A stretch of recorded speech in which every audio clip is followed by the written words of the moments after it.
Hi, this is Tammy. I'm back for part 2 of our June scrapbook. So, starting where we left off, we were working on this border here and adding these elements that actually need to go behind.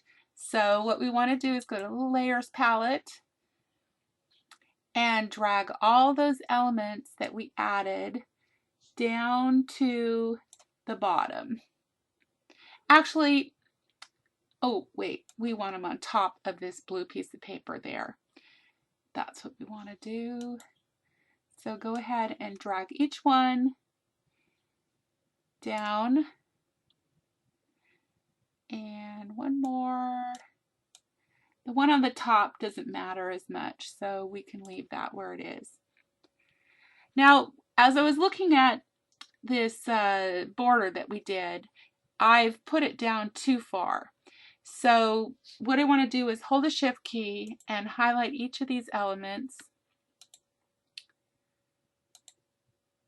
And then we're going to move all of this up a little bit. And I accidentally grabbed this one, so I'm going to unclick that. I think that's about right. So let's unclick and we'll drag this one back down. I could have done edit undo, but it's just one, so I wasn't too worried about it. All right, so the next step after the borders is to add your photo.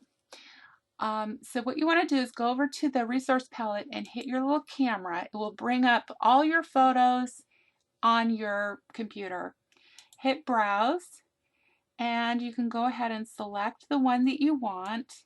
The one I want is under my scanned photos because this was actually a photo my daughter had taken at her spring ball. Here it is.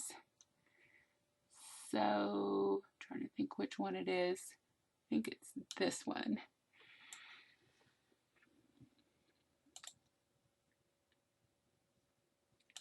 And the one thing you want to do before you proceed is we do want to put a little border around this. So go to your embellishments and look at Downtown Grunge. This is the border I used. And just see if it's going to work with your particular photo. Drag it in and I expanded it to be pretty close to the same size as the photo. Even though I tilted it a little bit, I think for this photo it just happened to work out. But if it doesn't, what you can do instead of dragging the photo in is first start out with the frame, and then what you can do is go to Photos and select Photo Box, and you can line up your photo box to pretty much be about the same size as the frame, and then go to your photos, select which one you want, and just drag it in and it will fill the photo box. And you can kind of adjust it at this point if it's not quite right, just to center it and all that. So there's two ways to add a photo to your paper. I'm going to delete this one because it just so happened that this photo was the right size. Okay, I know on my finished scrapbook I had everything tilted, but at this point I'm going to keep it straight. I'm going to tilt it later. All right, so to add the layers that go behind the photo box, you want to put a couple more photo boxes in here, progressively a little bit bigger. So we'll just drag it down and about like that. And then go to your background papers, select Be Yourself. And for mine, I picked the green. You can do whatever looks good with your photo. And just hit OK. You can zoom if you want because this is a little piece of paper. If you want the design of the paper to show up a little bit better, it might be a good idea to zoom. And then go to your layers palette and just stick that green piece of paper behind the photo. And do that one more time for the second layer. And these don't have to be perfect. You know, just do whatever looks good that goes with your particular photo. And then the same thing, go to your background papers, and this time I picked the turquoise paper. And you can move this around to kind of get some of the elements you like, the design of the paper, and then hit OK. And again, I am going to move that back. There's several ways you can do that. You can do it this way.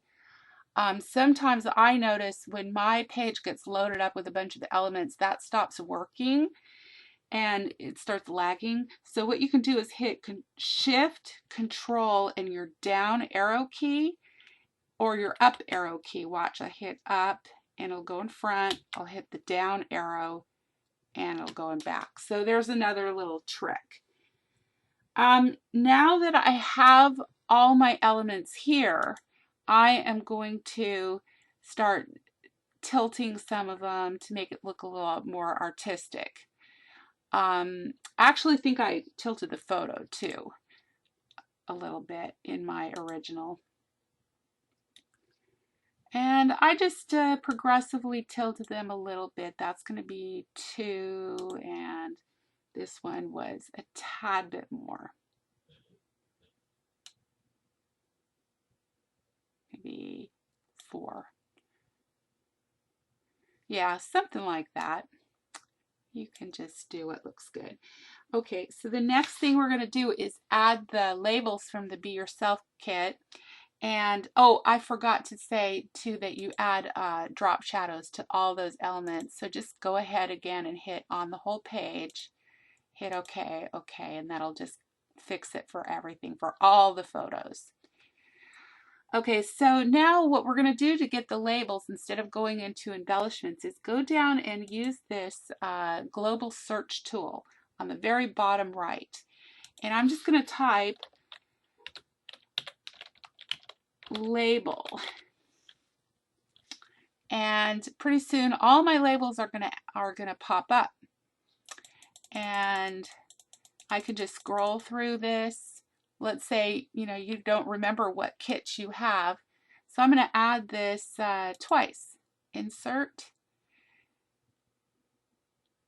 and insert again.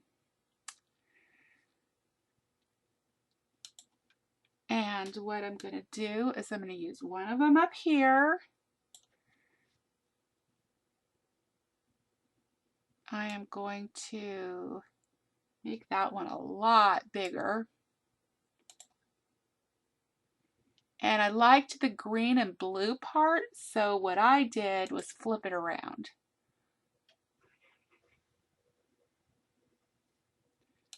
Okay, and then what I'm going to do is rotate this so that it's flush with, remember I used, I think it was 4 on my blue piece here, kind of line it up with that. All right, and then this one I'm going to rotate to the left 90 degrees. It's actually going to stick behind my photo again. Actually, I didn't rotate it because I've got pink and green. So take that back. I just did a little bit. And I rotated it to match the frame. So that was, I think, a 2. Yeah, that looks right. Okay, and again, we want to move, oh, we are in the layers palette. Okay, so we're going to move this one down behind the blue sheet. And the other label we're going to move behind the photo.